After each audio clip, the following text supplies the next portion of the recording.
Hello, this is Puneet. और आज हम डिस्कस करने वाले हैं 21 नवंबर को जो हमारा टेस्ट पेपर हुआ था। उसमें कंप्यूटर ऑर्गेनाइजेशन आर्किटेक्चर के जो भी क्वेश्चंस आए थे उसको डिस्कस हम स्टार्ट करते हैं। तो हमारा पहला क्वेश्चंस क्या था इसके अंदर? The addressing mode used in an instruction of the form add X comma Y. मैंने आपको बताया था कि एड्रेसिंग मोड्स क्या होते हैं। एड्रेसिंग मोड्स क्या होते हैं आपने आपको बताया भी था। ठीक है, एड्रेसिंग मोड क्या है? ऑपरेंड को देने का एक तरीका होता है इंस्ट्रक्शंस के अंदर। अपने पास क्या दे रखा है? Add X comma Y.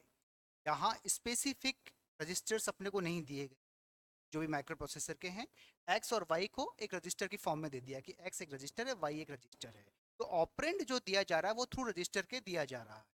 ठीक है, तो मैंने आपको क्या बताया था, इन चारों में से कौन सा हो सकता है? रजिस्टर, इनडायरेक्ट, डायरेक्ट और टैक्स। इनडायरेक्ट रजिस्टर क्या होता है? जब एड्रेस इनडायरेक्टली अपने को दिया गया हो या रजिस्टर के थ्रू अगर हम एड्रेस को दे रहे हैं मेमोरी लोकेशन के ऑपरेंड के, उसको तो हम बोलते हैं इनडायरेक्ट एड्रेसिंग मोड। और डायरेक्ट एड्रेसिंग मोड हम किसको बोल रहे हैं? जब ऑपरेंड का मेमोरी लोकेशन इंस्ट्रक्शंस के साथ हमें दिया गया। इसमें से राइट आंसर कौन सा है अपना? ए होगा, रजिस्टर एड्रेसिंग। कह रहे हैं यहाँ तक? कोई डाउट है किसी भी स्टूडेंट्स को? ठीक है। सेकंड अपने पास था a processor performing fetch or decoding of different instruction during the execution of another instruction is called। Simple सा आंसर है पाइपलाइनिंग, इसका आंसर हो जाएगा। सिंपल आंसर है पाइपलाइनिंग। पाइपलाइनिंग क्या होता है कि जब आप एक इंस्ट्रक्शन को डिकोड और एग्जीक्यूट कर रहे हो, साइमेंटेनियसली आप सेकंड इंस्ट्रक्शंस को पेश करना स्टार्ट कर दें। मतलब इंस्ट्रक्शन पैरेललिज्म। मतलब एक प्रोसेसर दो इंस्ट्रक्शन एक साथ कर रहा है या तीन इंस्ट्रक्शन एक साथ कर रहा है या फिर चार इंस्ट्रक्शन, मतलब many instructions are performing at a time, it's called pipelining. तो इसका क्या आंसर हो गया आपका? पाइपलाइनिंग। सिंपल सी चीज। इसके बाद आपका क्या है? थर्ड क्वेश्चन है आपका, the control unit control other unit by generating. क्या होगा इसका आंसर बताइए? Control signals. सिंपल चीजें हैं। कंट्रोल सिग्नल्स का आंसर हो गया। मैंने आपको बताया था कि control unit control signal provide करता है।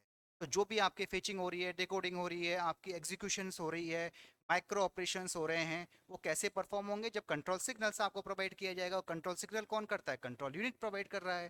सिंपल सा इसका आंसर है। इसके बाद कौन सा क्वेश्चन था आपका? The stalling of the processor due to the availability of the instruction is called। The stalling of the processor due to the availability of the instruction is called। बताएं।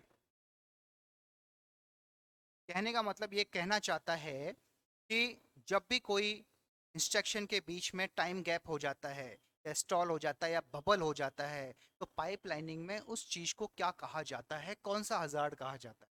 सिंपल सा इसका आंसर है control hazards.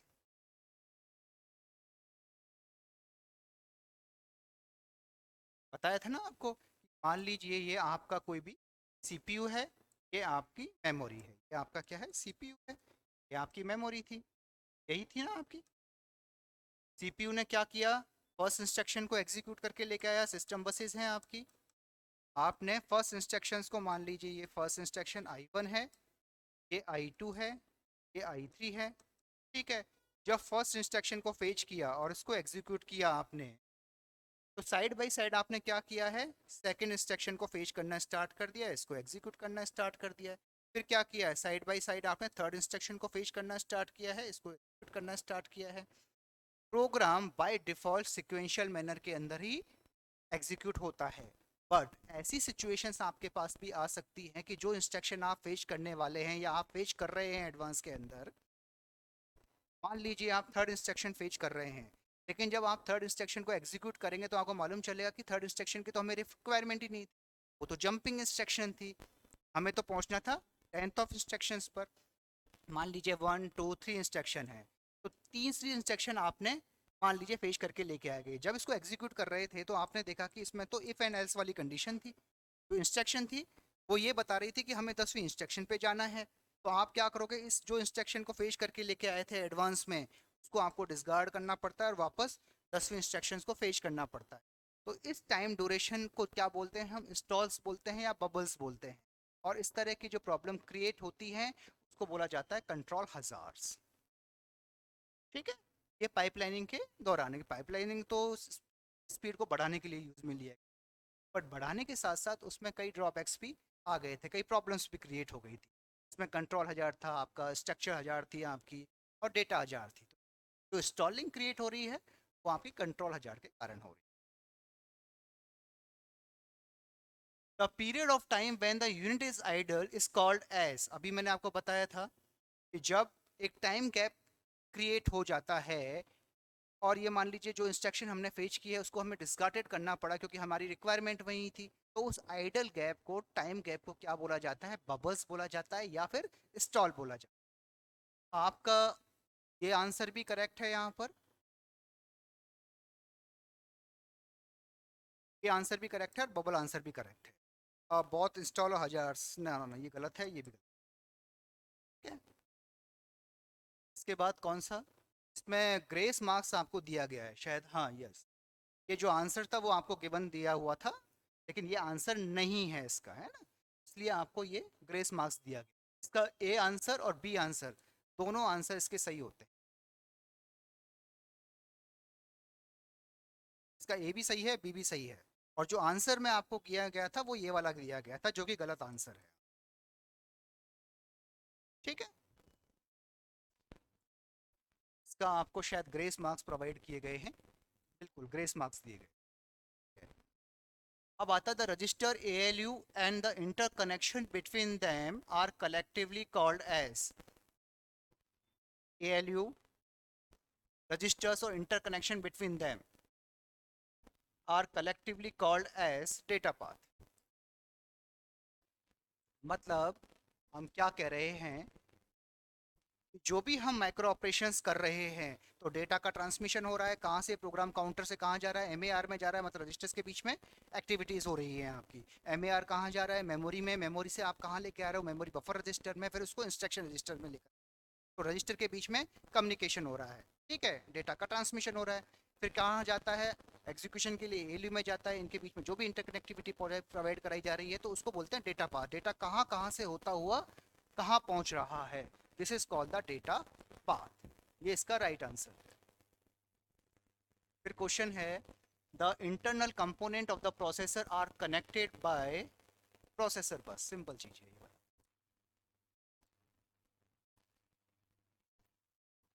Processor बस, theoretical था, यानी कुछ भी नहीं है।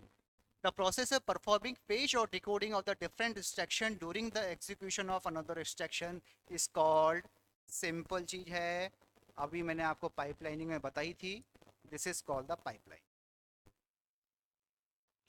सिंपल सी चीज है, मैं आपको बता रहा हूँ, ये आपका CPU है। पाइपलाइनिंग क्या होती है, पाइपलाइनिंग है कि कोई भी इंस्ट्रक्शन अगर डिकोड और एग्जीक्यूट हो रही है तो साइड बाय साइड आप दूसरी इंस्ट्रक्शन को पेश करके लेके आ रहे हैं, मतलब टू और many more instruction are working और are being processed at a time is called the pipelining. यही मैंने आपको बताने की कोशिश की है। मान लीजिए CPU है, ये सिस्टम बसेज हैं आपकी। ठीक है, तो CPU ने क्या किया, पहली जो इंस्ट्रक्शंस है या डेटा है आपका, उसको आप लेकर आ गए, फेच करके लेके आ गए। तो पहला ऑपरेशन तो फेच हो गया, फेच होने के बाद इंस्ट्रक्शन कहाँ पहुँच गई, CPU के पास पहुँच चुकी है। अब CPU क्या करेगा, उसको डिकोड करेगा और उसको एग्जीक्यूट करेगा। जब CPU फर्स्ट इंस्ट्रक्शन को डिकोड कर रहा था तो सिस्टम बस क्या कर रही थी, कुछ नहीं कर रही थी, वो आइडल बैठी हुई थी। तो हमारा इंटेंशन ये था कि सिस्टम बसेस आइडल क्यों हैं, क्या हम एट ए टाइम दूसरी इंस्ट्रक्शन को फेच नहीं कर सकते क्या।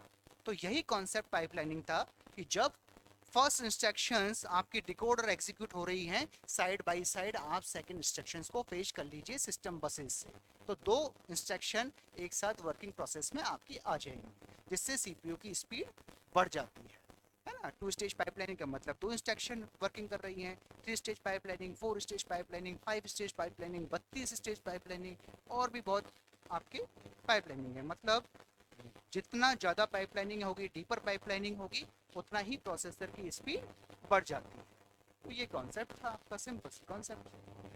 डायरेक्ट क्वेश्चन से आपके, the instruction at 45 r does, इसका आंसर है ये एड्रेसिंग मोड है आपका।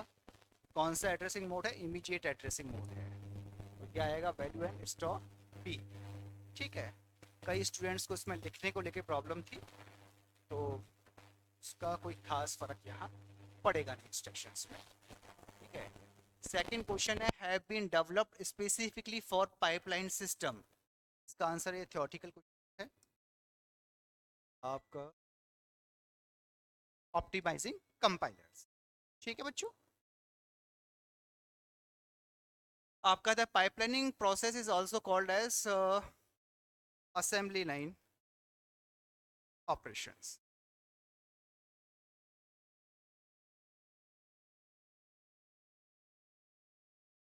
इसमें क्या था? Contention for the uses of hardware device is called, इसका आंसर होगा आपका स्ट्रक्चर हजार।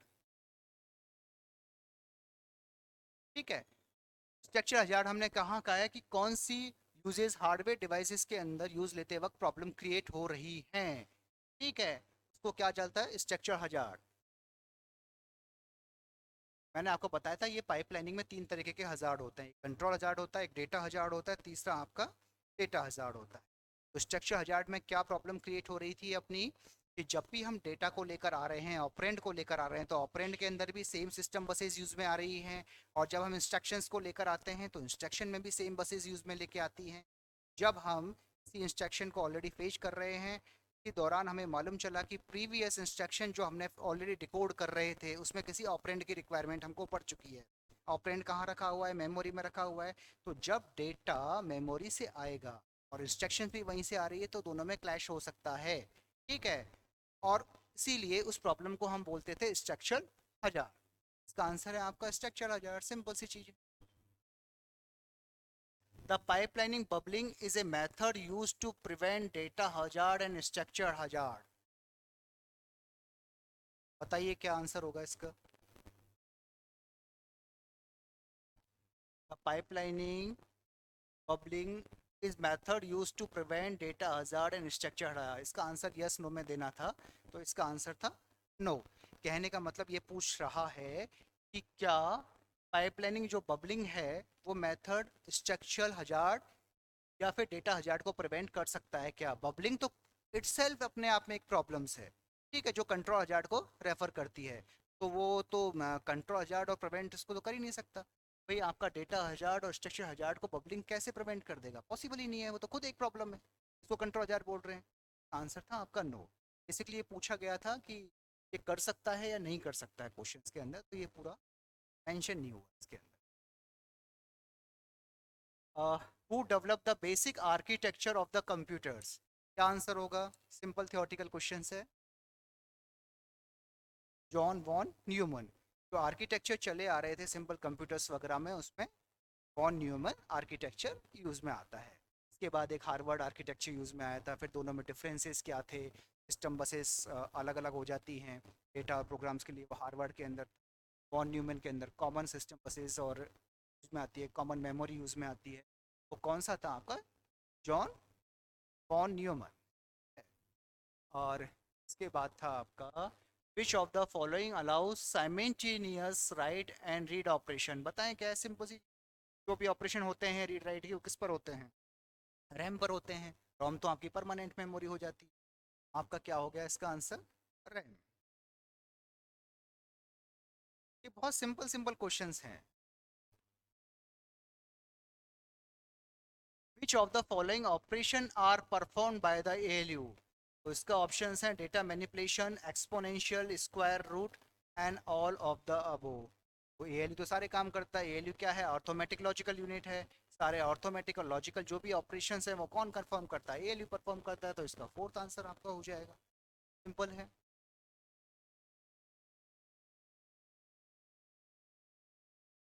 तो आपका आंसर हो गया fourth.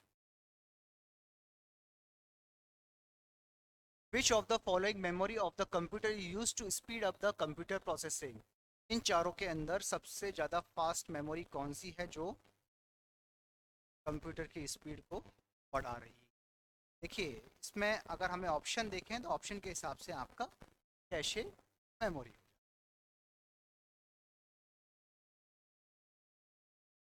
In which of the following form of the computer stored its data in memory? Hexadecimal form, octal form, binary form. मैंने आपको बताया था कि चाहे डेटा हो चाहे प्रोग्राम हो, मेमोरी के अंदर सभी बाइनरी फॉर्म के अंदर स्टोर होते हैं।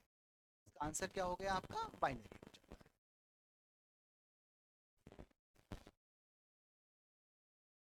बाइनरी, ठीक है।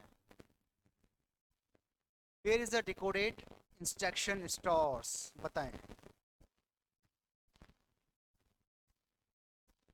डिकोडेड इंफॉर्मेशन कहाँ स्टोर होती हैं? ये अब माइक्रो ऑपरेशन की बात हो रही है आपकी। रजिस्टर, एमडीआर, पीसी और इंस्ट्रक्शन रजिस्टर, ये सारे किसके रजिस्टर से आपके? जब हम स्पेसिफिक पर्पस रजिस्टर पढ़ते हैं, रजिस्टर के बीच में जो कम्युनिकेशन हो रहा है, डेटा का ट्रांसफ़र हो रहा है, वहाँ ये चारों रजिस्टर्स काम में आ रहे हैं, है ना। तो एक तो डेटा पाथ जो आपको बना के दे रहा है। तो अब ये कह रहा है कि रिकॉर्ड इंफॉर्मेशन कहाँ स्टोर होती है।